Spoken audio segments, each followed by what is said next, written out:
వెలగపూడిలోని సచివాలయంలో సీఎం చంద్రబాబు అధ్యక్షతన AP cabinet సమావేశం కొనసాగుతోంది. దీనికి సంబంధించిన బ్రేకింగ్స్ మనకు అందుతున్నాయి. కేబినెట్ లో మొత్తం 30 అంశాల ఎజెండాగా నడుస్తోంది.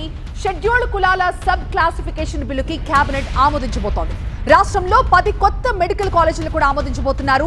వరద నష్టపరిహారం, అమరావతి అభివృద్ధి, పరిశ్రమలకి కూడా ఆమోదం తెలపబోతోంది ఏపీ కేబినెట్. యూనివర్సల్ హెల్త్ పాలసీకి కూడా ఆమోదం తెలపనుంది కేబినెట్.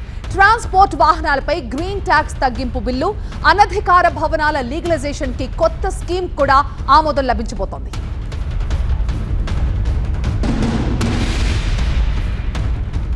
ఏపీ కేబినెట్ భేటీకి సంబంధించి మరింత సమాచారం మా ప్రతినిధి సత్య అందిస్తారు. సత్య, అనేక కీలక బిల్లులు ఇవాళ కేబినెట్ లో ఆమోదం తెలపబోతున్నట్టుగా తెలుస్తోంది.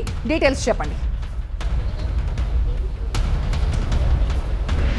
కొద్దిసేపటి క్రితమే ముఖ్యమంత్రి చంద్రబాబు అధ్యక్షతన ఏపీ కేబినెట్ సమావేశం ప్రారంభమైంది. సమావేశానికి సంబంధించి ముఖ్యంగా ఏదైతే 30 అంశాలకు సంబంధించినటువంటి ప్రధానంగా చర్చ కొనసాగుతుంది. ఒకటి సిఆర్డీఏలో కొన్ని భూములకు సంబంధించిన కేటాయింపు విషయాలు కానవచ్చు, అమరావతి డెవలప్మెంట్కి సంబంధించి ఏదైతే భూసేకరణ విషయాల్లో రైతులకు సంబంధించి దాదాపుగా ఇప్పటికే 18,000 ఎకరాలు ఇంకా సేకరించాల్సి ఉంది. కాస్త రైతులు ఇంకా దానికి ఒప్పుకోకపోయిన నేపథ్యంలో రైతులను ఏ రకంగా ఒప్పించాలి, అలాగే అమరావతికి సంబంధించినటువంటి నిర్మాణాలకు సంబంధించి ఒకవేళ అంటే ఈ 18,000 ఎకరాలకు సంబంధించినటువంటి భూములు రాకపోతే కనుక రోడ్ల విషయాల్లో ఎలాంటి నిర్ణయాలు తీసుకునే దాని మీద మంత్రివర్గంలో చర్చ ప్రధానంగా జరుగుతుంది. అలాగే విశాఖకు సంబంధించినటువంటి ఏదైతే కొన్ని రిసార్ట్కి సంబంధించి హోటల్స్తో పాటు స్థానికంగా అమరావతిలో ప్రధానంగా ఏదైతే కన్వెన్షన్ సెంటర్లు, అలాగే పెట్టుబడులకు సంబంధించినటువంటి ఆకర్షించే విధంగా కూడా మంత్రివర్గం ఏ రకంగా పనిచేయాలి.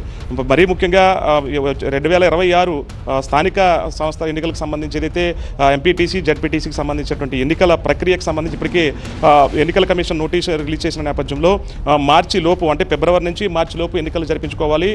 ఎన్నికలు జరిపించుకునేటప్పుడు స్థానికంగా ఉన్నటువంటి అంటే మున్సిపాలిటీ ఎన్నికలతో పాటు స్థానిక సంస్థల పంచాయతీ ఎన్నికలకు సంబంధించి ఏ రకంగా కసరత్తు ప్రారంభించాలి, అలాగే మంత్రులకు దిశానిర్దేశం చేసినట్టుగా తెలుస్తుంది. అయితే రాజకీయంగా సంబంధించి అంటే ఇప్పుడు ఎన్నికలకి వ్యూహంగా ఏ రకమైనటువంటి నిర్ణయాలు తీసుకోబోతున్నారనేది చంద్రబాబు అధ్యక్షతన ప్రధానంగా చర్చ జరుగుతున్నటువంటి పరిస్థితి. ముఖ్యంగా అమరావతి డెవలప్మెంట్కి సంబంధించి కీలకమైనటువంటి నిర్ణయాలు తీసుకునేటువంటి అవకాశం అయితే ఈ మంత్రివర్గం ఆమోదించేటువంటి పరిస్థితులు కేబినెట్లో జరుగుతున్నాయి. Right, thank you Satya.